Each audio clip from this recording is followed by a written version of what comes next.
Voici les dernières images que nous avons reçues de Sfax, d'un des camps récemment évacués d'Africains subsahariens.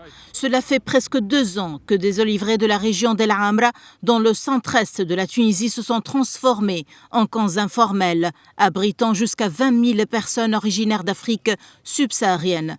Depuis jeudi, au moins 4 000 d'entre elles ont dû quitter le camp suite à une campagne sécuritaire lancée par les autorités tunisiennes pour détruire leurs logements de fortune. Un certain nombre d'habitants des villes d'El Amra et de Jbeniena ont salué cette initiative, d'autant plus que ces camps étaient concentrés sur les terres de plusieurs agriculteurs. Mais la question demeure, que se passera-t-il une fois ces camps supprimés ? En marge de sa visite au mausolée Habib Bourguiba, à l'occasion du 25e anniversaire de la disparition du leader du mouvement national, le président tunisien Kais Saïed a tenu un point de presse, au cours duquel il a répondu à plusieurs questions des journalistes, notamment sur la question migratoire. Nous refusons que la Tunisie soit une terre de transit ou d'installation. Dans de nombreux cas, les migrants en Tunisie sont victimes de réseaux criminels internationaux spécialisés dans le trafic d'êtres humains et le trafic d'organes. Ils ont été orientés vers la Tunisie et ce n'était pas un hasard.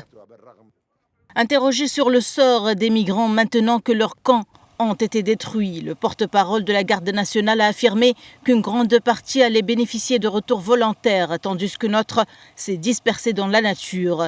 Pour le Forum tunisien pour les droits économiques et sociaux, il s'agit d'une tentative d'éparpiller au maximum les migrants dans la nature pour calmer les tensions au sein de la population locale.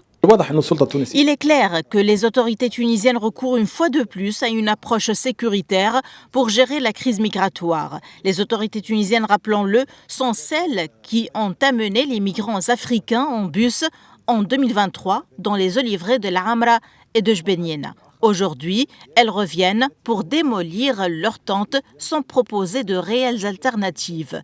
La plupart des migrants ont été dispersés dans la nature, y compris les femmes et les enfants. Ces migrants seront donc installés dans d'autres endroits. Il y a donc un processus de transfert du problème.